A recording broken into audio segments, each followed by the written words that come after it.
During the last two sessions, I've been talking to you principally about the philosophy of the Lao Tzu book, the Tao Te Ching, and now I want to shift today over to Zhuangzi. This Zhuangzi, so far as we know, lived about 300 BC, maybe a little earlier than that.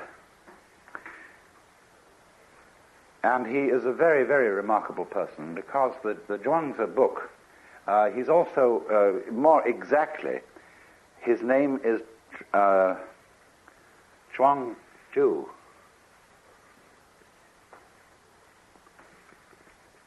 But his book, sometimes called simply the Zhuangzi book, is quite unique in the whole history of philosophy, because he's almost the only philosopher from the whole of antiquity who has real humor. And therefore he's an immensely encouraging person to read. But part of his humor is the art of exaggeration. And you always have to allow for that. You always have to realize that he's slightly pulling his own leg. He is, as in a group of people who are enthusiasts for something, but have humor, you very often find that when they're talking among themselves, they carry their own ideas to ludicrous extremes and roar with laughter about it. And Zhuangzi does that. Now, for example, he has a great deal to say about the value of the useless life. The whole notion of something of life, any moment in life or any event in life being useful, that is to say, serving the end of some future event in life, is to a Taoist absurd. Because nothing is useful at all. The universe is viewed as purposeless and useless through and through, because it's a game. More than that, game doesn't really convey the sense of this. When a Taoist sage is wandering through the forest, he isn't going anywhere. He's just wandering. When he watches the clouds, he loves them because they have no special destination. He watches birds moving around. He watches the waves lapping on the shore. And just because all this is not busy in the way that human beings are busy, because it serves no end other than being what it is now, it is for that reason that he admires it, and it is for that reason that you get the peculiar styles of Chinese painting in the Tang, Sung, and later dynasties, where nature, in its wayward, wandering nature, is the main subject. When we say that something is without purpose, that's a put-down phrase. Say, well, it's no future in it. But what's the use? No, we say, what's the use? And we need very much to realize that that question reflects our insanity. What's the future in it? What's the use? The joy for the Taoist is that things have no use, and the future is not important. Now you can exaggerate this, and Zhuangzi does in a very humorous way, by describing the ideal useless man. He's a hunchback, and he's so deformed that his chin rests on his navel, and so on, and but he says, now this man is very admirable. He's found the secret of life, because when the social service workers come around, he's the first to get a free handout. And when the military officers come around to conscript people for the army, he's the first to be rejected. Therefore, he lives long. And he also describes a case of some travelers came across an enormous tree, fantastic thing. And they said, never did anyone see such a tree. So they went up and looked at it, and first they tested the leaves and found that they were rough and disagreeable and no good to eat. Then they looked at the branches and found that they were all twisted and absolutely no good for using as sticks. Then they examined the wood and found it was full of pith and absolutely useless for a carpenter. So nobody had disturbed this tree. It was not used for cutting down or any purpose whatsoever. And so it grew to an enormous size and was of great age. Now, Zhuangzi is here pulling our legs. He is not exactly asking us to take all that literally, but this is his way of doing things. Then also he describes the behavior of the high form of man. And he says, the man of character, that is, in this case, the word de we were discussing yesterday, the man of character lives at home without exercising his mind and performs actions without worry. The notions of right and wrong and the praise and blame of others do not disturb him. When within the four seas all people can enjoy themselves, that is happiness for him. When all people are well provided, that is peace for him. Sorrowful in countenance, he looks like a baby who has lost its mother. Appearing stupid, he goes about like one who has lost his way. He has plenty of money to spend and does not know where it comes from. He drinks and eats just enough and does not know where the food comes from. This is the demeanor of the man of character. Then, by contrast, the hypocrites are those people who regard as good whatever the world acclaims as good, and regard as right whatever the world acclaims as right. When you tell them that they are men of Tao, then their countenances change with satisfaction. When you call them hypocrites, then they look displeased. All their lives they call themselves men of Tao, and all their lives they remain hypocrites. They know how to give a good speech and tell appropriate anecdotes in order to attract the crowd. But from the very beginning to the very end, they do not know what it's all about. They put on the proper garb and dress in the proper colors and put on a decorous appearance in order to make themselves popular, but refuse to admit that they're hypocrites. So on. But this explanation of the man who is stupid in countenance and appearance and is wandering about as if he had lost his way and doesn't know anything, of course, is based on the text in Lao Tzu where he says, the people of the world are merrymaking as if partaking of the sacrificial feasts, as if mounting the terrace in spring. I alone am mild, like one unemployed, like a newborn babe that cannot yet smile, unattached like one without a home. The people of the world have enough and to spare, but I am like one left out. My heart must be that of a fool, being muddled, nebulous. The vulgar are knowing, luminous. I alone am dull, confused. The vulgar are clever, self-assured. I alone depressed, patient as the sea, adrift, seemingly aimless. The people of the world all have a purpose. I alone appear stubborn and uncouth. I alone differ from the other people and value drawing sustenance from the mother. Capital M, that's Mother Nature.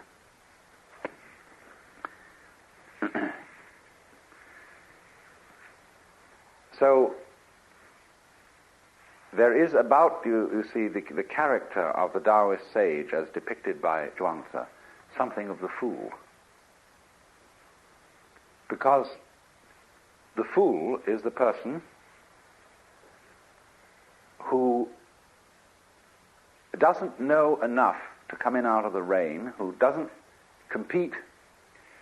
Everybody else gets before him to the prizes, the material prizes of life, and even to the spiritual prizes. The fool is, you see, the person who isn't going anywhere.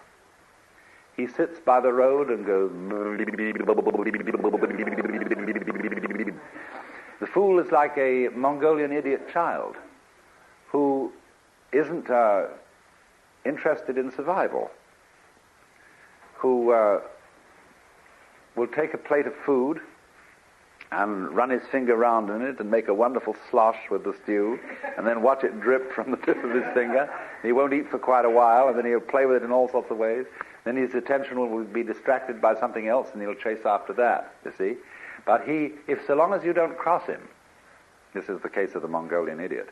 He remains the most wonderfully friendly, swinging kind of a cat, but he has no ambition. He doesn't fight for himself, and nobody can ever get him to. So the fool has always been used as a kind of analog of the sage. There's a Hindu verse which says, sometimes naked, sometimes mad, now as a scholar, now as a fool, thus they appear on earth, the free men. And if you read the biographies of the early life of Sri Ramakrishna or Sri Ramana Maharshi, they are absolutely wild. Now, not all of this, you see, again, just as in reading Zhuangzi, you mustn't take it too literally. These things are said by way of a kind of overstress to correct another kind of overstress in the opposite direction.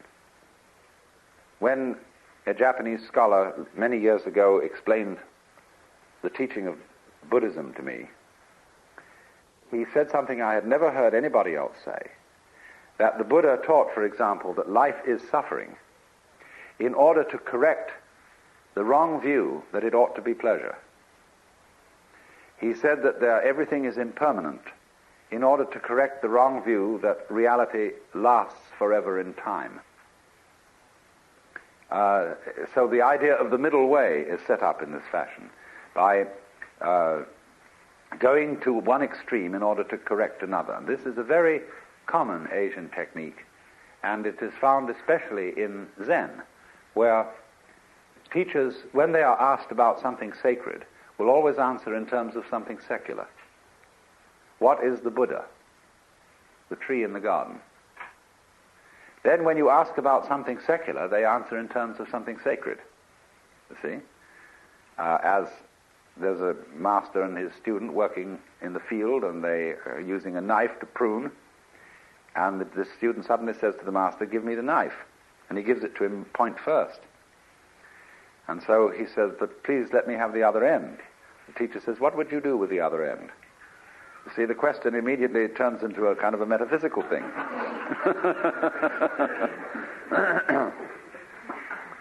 So this play back and forth between the extremes has as its interior design the awakening of the mind to polarity that I was talking to you about yesterday, this thing of mutual arising. Zhuangzi tells a story about this. He says a certain keeper of monkeys said with regard to their ration of nuts that each monkey should have 3 in the morning and 4 at night. But at this the monkeys were very angry, so the keeper said they might have 4 in the morning and 3 at night, with which arrangement they were all well pleased.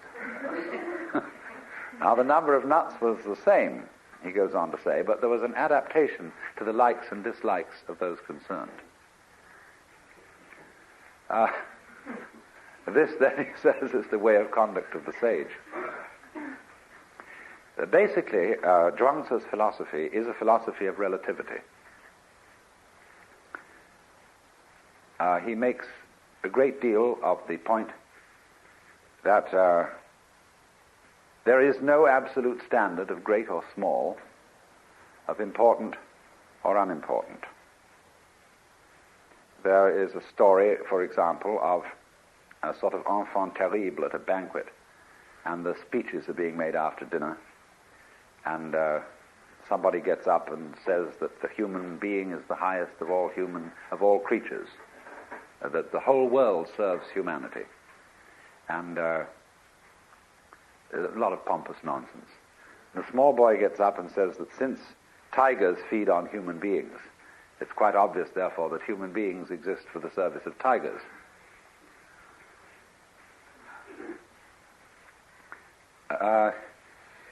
For Zhuangzi, you must get the point of view that small things are as big things can be, and big things are as small things can be.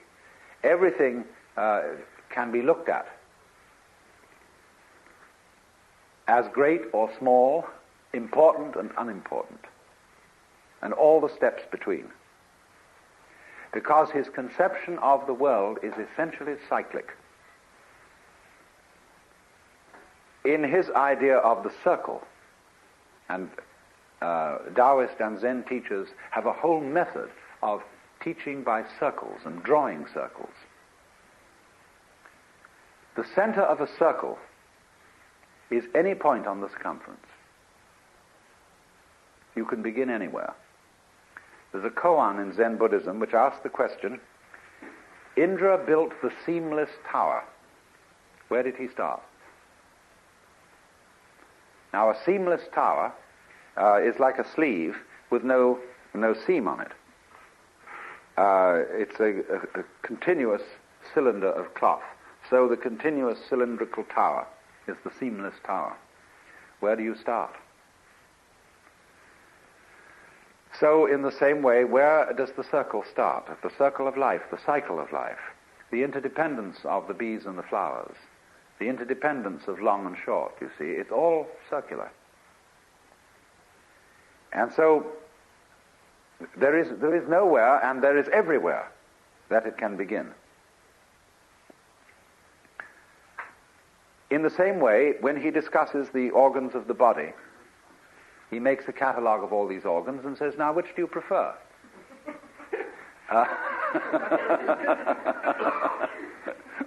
He says, which one comes first and which one follows? Which one rules and which ones are servants? He said, it seems that there may be a governor in all this, but nobody could ever find it. This is a very strange passage in Zhuangzi, which I've seen translated in many different ways. There is an absolutely absurd translation of Zhuangzi on the market now, published in mentor books by a professor of Chinese at Harvard, and it is absolutely ridiculous. The whole thing is made by a man who is, I'm sure, an ex-missionary, and keeps talking about God. Well, there is no expression in Zhuangzi for God. There is this expression, Tianran, which has almost the same meaning as Ziran, spontaneity, of itself so. This means something is so through the power of heaven. Now, heaven, Tian, means simply the universe. As you look out from Earth, which is, as it were, the center or the base, everything else, the whole expanse of the cosmos, is Tian, heaven. And there is no connection in the idea of heaven with some sort of personal ruler of the universe. So the notion of God, you see, as we understand it, is really very foreign indeed to Taoist thought. And when you see somebody translating this as God, it gives a very wrong impression of this teaching. For example, there is a passage in which Shun asked Zheng, saying, can one get the Tao so as to have it for one's own? And the sage answers, your body is not your own. It is the delegated image of Tian. And, missionaries translate God, because they've read in the Bible, man is made in the image of God. Your life is not your own. It is the delegated adaptability of heaven. Your offspring are not your own. They are the delegated seeds of heaven. You move, you know not how. You are at rest, you know not why.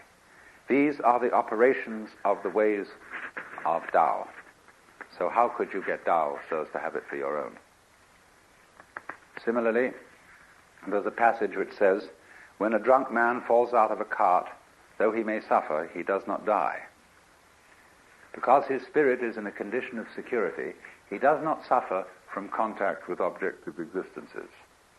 If such security may be got from wine, how much more from Tianran, from being in accord with the spontaneous rhythm of the universe. That's really what it means. But in the anxiety of missionaries, and missionaries have been, you see, the great Western, they've been the foundation of Chinese scholarship in the West. To translate the scriptures into Chinese, they studied Chinese. They were the first people to study Chinese. And they have constantly, therefore, had an interest in slipping Chinese Christian ideas into Chinese classics, just in the same way as when you read Monia Williams's Sanskrit dictionary, which is the base dictionary for Sanskrit study for centuries, it's all made up with a missionary bias. But this notion, you see, of God in the sense of the personal ruler of the world is totally foreign to Chinese thought. There isn't even an idea in Chinese thought of the law of nature as we have it. See, the motions of the body, the harmony of the organism, is not what it is in obedience to a law. The Chinese do have an idea of law. This is the word zi.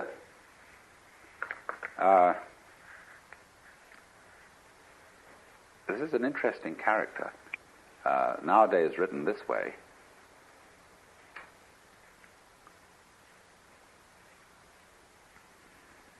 But originally written like this.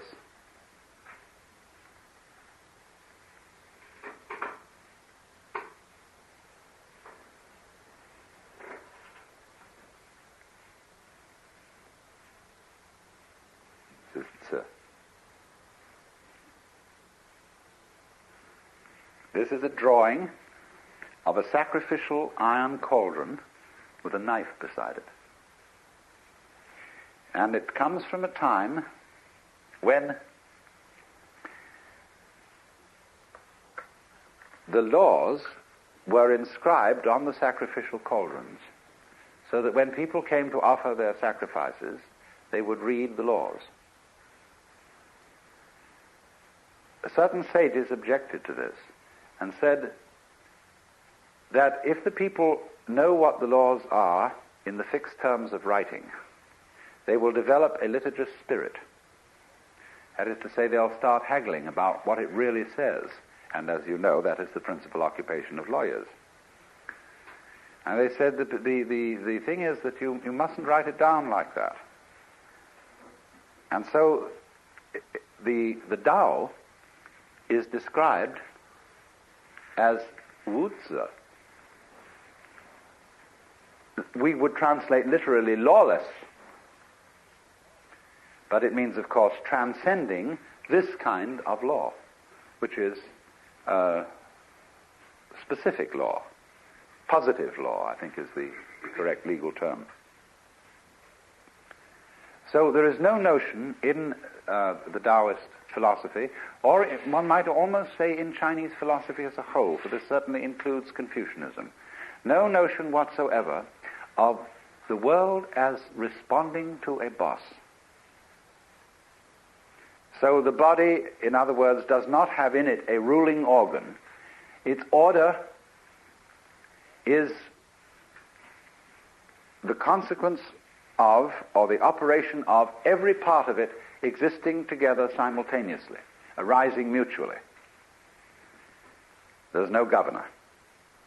Now, the difficulty, you see, in Zhuangzi's philosophy, the difficulty with human beings is they begin to think in terms of governing and ruling. And they set out to dominate themselves and their surroundings. And invariably this leads to a mess. He tells the story of an ancient man by the name of Polo. Polo was a great horse trainer. This is where we get the word polo from. But he said Polo absolutely ruined the nature of horses. Horses were nice, charming creatures like Dean Swift's Houyhnhnms before Polo interfered and ruined their nature. Then he says in other places, a good carpenter doesn't need a square or a compass. He works without it. And this is fantastically true of Japanese carpenters. You should see, one of the fascinating things in going to Japan is these old-style carpenters working from the roughest architectural plans you could imagine, and with the strangest instruments. But they have an uncanny knack of fitting things by feel and by eye. A great story is told of a ceremonial raising of the ridgepole of a new temple. And it was being done by a certain guild of carpenters, and there was a rival guild in town which had not got the contract. And they were very sore about it. So during the night, one of the members of the rival guild came, and he chopped off 6 feet or so of the ridgepole. And so when the master craftsman came in the morning and all the priests had arrived for the ceremony of raising the roof beam, he looked at it and said, "Somebody has interfered with this. It must be our enemy guild. They've cut off 6 feet of the roof beam." Anyway, he said, "Never mind, I will put it right." And he took his hammer and ceremonially struck the beam, then said, "Raise it." And it was raised, and it fitted exactly. So, the story is, of course, that the master carpenter knew that this would happen, and he made the beam too long.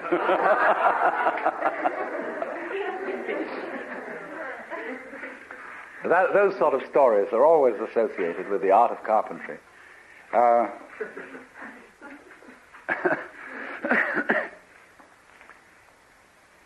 He needs no square, you see, because his sense of skill that is in his organism, in his nerves, in his senses, is much more subtle than anything that can be made with instruments. There are all kinds of stories about the artists of the Far East excelling in this kind of thing, of knowing with tremendous precision exactly where something should go.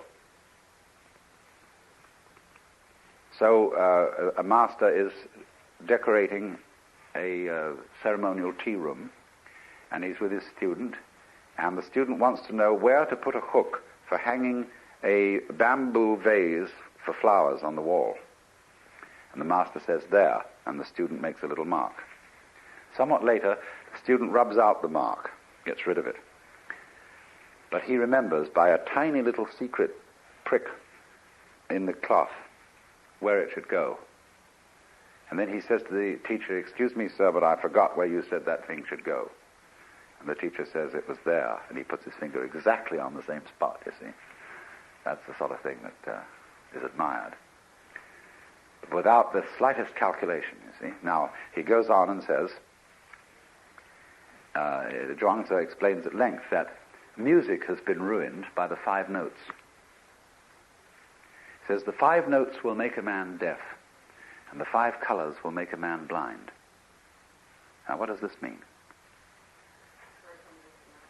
It's, the thing is that if you think there are only 5 notes, you can't hear. If you think there are only 5 colors, you can't see. The moment you say, this is a problem that we have in music, that we've got a notation, which is our chromatic scale. And the stave, the way we can write music, is limited to that possibility. But there are all kinds of subtleties between every one of our notes. Same way in writing our rhythm, we have to go in steps from whole note, half note, quarter note, 8th note, 16th note, and so on, and we can increase the value of each by 1/2 by dotting it. But that's the limit of our rhythmic expression. Whereas in all Oriental music, you have an infinite continuum, both of tone and of rhythm. They make the most extraordinarily complicated rhythms. And the way you learn music is not from notation, not from measures, but from the living body of your teacher demonstrating the ways of playing instruments. So you follow the teacher, the man. instead of what it says in a book.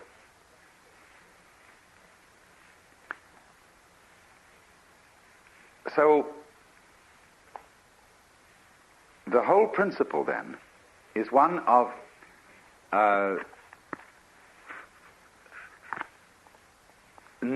of success in life through not pushing it around, through not trying to govern it. He tells a story, as a matter of fact, Chuang-Tzu has a very funny trick. A lot of his wisdom he puts into the mouth of Confucius. He said that Confucius was one day doing this, and he ran into Lao Tzu, and they had an argument, and Lao Tzu won. But then the next time he talks about Confucius teaching Lao Tzu's doctrines.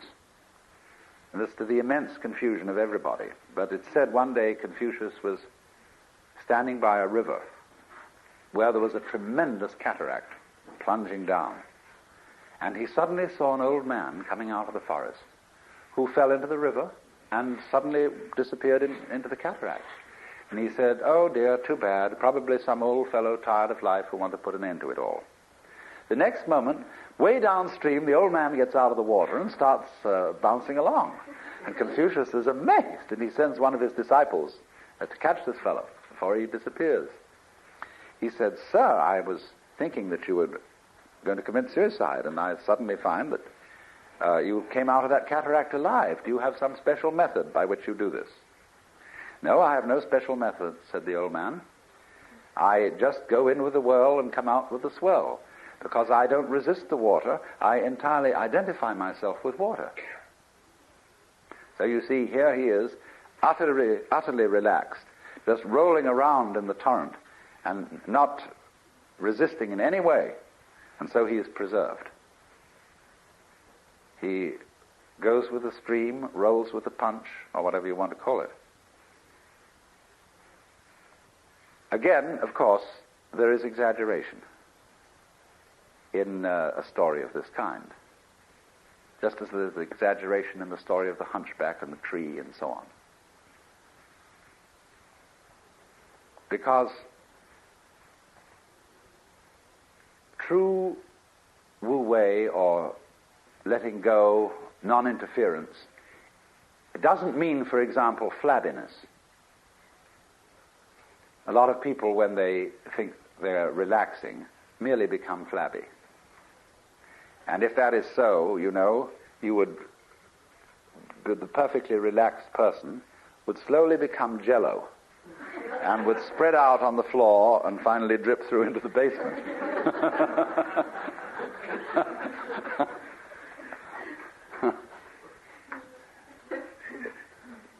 Relaxation, you see, is simply something that happens when there's too much yang in you, too much of the positive. You need to balance off with the yin. And the trouble is that human beings, in their anxiety to control things, exhibit too much yang, too much aggressiveness, too much of the male principle. They need the balance of the female. And so all these exaggerations in the direction of let things go, let things happen, don't interfere, are stressing the yin point of view to compensate for the excess of yang. And furthermore, the difficulty always comes. I remember reading a book called You Must Relax.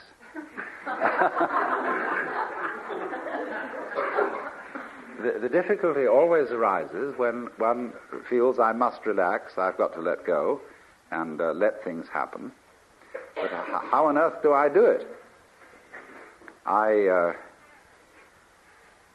Even in trying to relax, I'm all tense because I'm anxious that it must happen, and maybe it won't, and how do you do it, you see? You can't achieve wu-wei like that. What you have to understand is that you don't have to do anything. There is no method, as the old man said. That the meaning of wu-zi, when you call the Tao is wu-zi, or lawless, it means there is no method in it that you can master and do it. What you have, it's all based on understanding, or what our psychologists call insight, that you have to find out that there is nothing that you do as a source and cause of action separate from everything else. When you know that there is no separate acting you, then there is no need to try to relax. The thing you have to see is that the flow of the Tao, as I said yesterday with the illustration of the people swimming in a strong stream, that the flow of the Tao goes on anyway. Just like the flow of time, for example, you can't get out of the present moment. You can think about the past and you can think about the future. But since you do that thinking now, the present is inescapable. All right, now the present moment doesn't it? It has a sense of flow. Time is going along, life is going along. Time, actually, the clock time, is simply a measure of flow, a way of going tick, tick, tick, tick, and counting the ticks. And say, well, we've lived through so many ticks. But nevertheless, this real time, as distinct from this ticking thing, is a flowing. And yet it's still. Isn't that fascinating? It moves, but you're always there. It's always now. You never get out of now. All right, now, if you can feel that, see, that you can't get out of now, and you never will. See? Now, realize that what we call now is the same thing as Tao.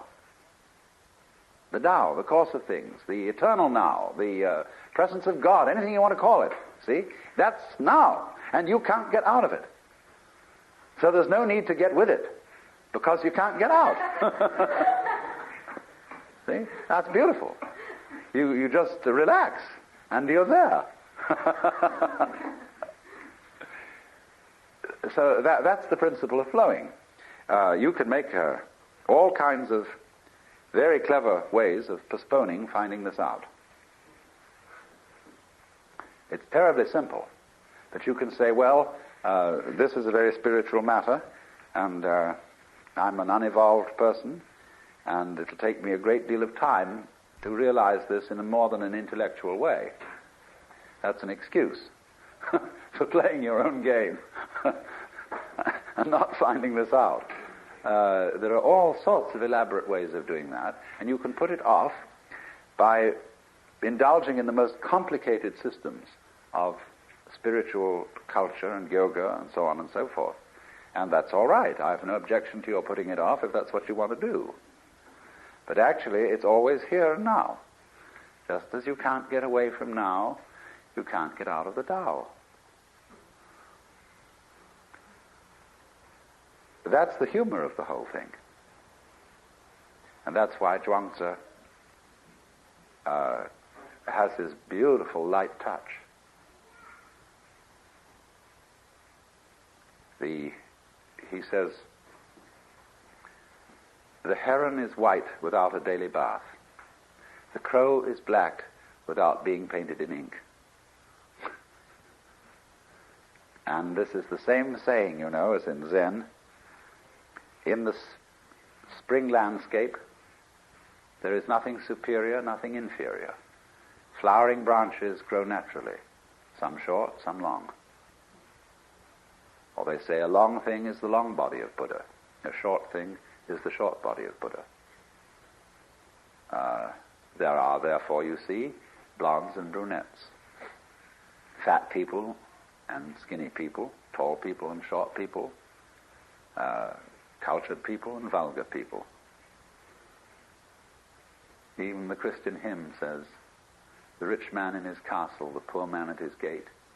God made them high and lowly and ordered their estate. We don't sing that now because we've got too much social conscience.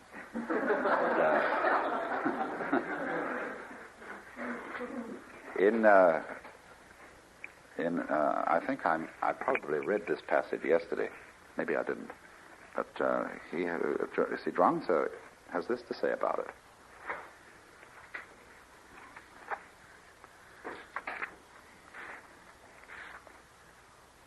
Those who say that they would have right without its correlate wrong, or good government without its correlate misrule, do not apprehend the great principles of the universe, nor the nature of all creation. One might as well talk of the existence of heaven without that of earth, or of the negative principle, yin, without the positive, yang, which is clearly impossible. Yet people keep on discussing it without stop. Such people must be either fools or knaves. Of course, one could always reply to Zhuangzi that there have to be fools and knaves so that we can recognize the existence of sages.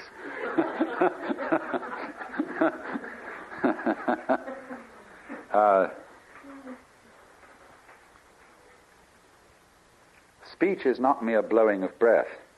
It is intended to say something, only what it is intended to say cannot yet be determined. Is there speech indeed, or is there not? Can we or can we not distinguish it from the chirping of young birds? How can Tao be so obscured that there should be a distinction of true and false? How can speech be so obscured that there should be a distinction of right and wrong? Where can you go and find Tao not to exist? Where can you go and find that words cannot be proved? The Tao is obscured by our inadequate understanding, and words are obscured by flowery expressions. Hence the affirmations and denials of the Confucian and the Mozian schools, each denying what the other affirms and affirming what the other denies. Each denying what the other affirms and affirming what the other denies brings us only confusion. There is nothing which is not this. There is nothing which is not that. What cannot be seen by that, the other person, can be known by myself. Hence I say, this emanates from that, that also derives from this. This is the theory of the interdependence of this and that. Nevertheless, life arises from death and vice versa. Possibility arises from impossibility and vice versa. Affirmation is based upon denial and vice versa. Which being the case, the true sage rejects all distinctions and takes his refuge in heaven. That's in the universe. For one may base it on this, yet this is also that, and that is also this. This also has its right and wrong, and that has its right and wrong. Does then the distinction between this and that really exist or not? When this, the subjective, and that, the objective, are both without their correlates, that is the very axis of Tao.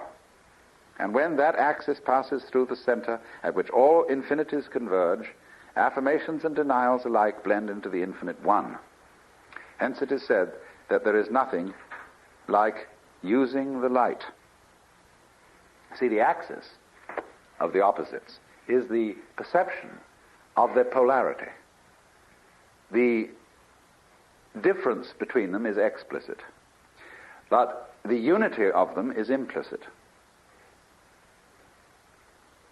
The difference, the explicit difference between two ends of a stick, but the implicit unity that they are ends of the same stick, you see? So that's the axis. The axis of Tao is the, you might call it the secret conspiracy that it lies between all poles and all opposites, which is implicit, esoteric, or whatever you want to call it, that they're fundamentally one. So that unity, whether it's between you and the universe, or whatever polarity you want to take, is not something that has to be brought into being. If one brings it into being, one assumes that it doesn't exist. That's called in Zen putting legs on a snake, or a beard on a eunuch. There's something unnecessary, you see.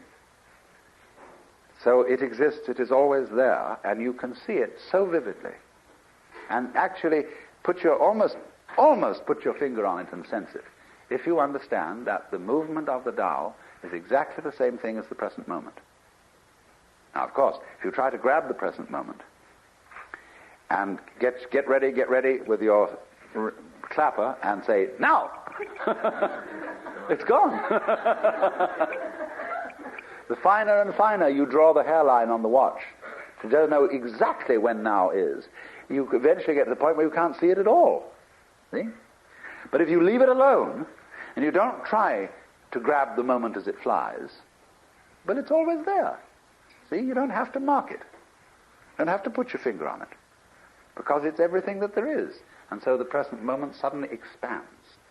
And it contains the whole of time, all past, all future, everything. You never have to hold on to it.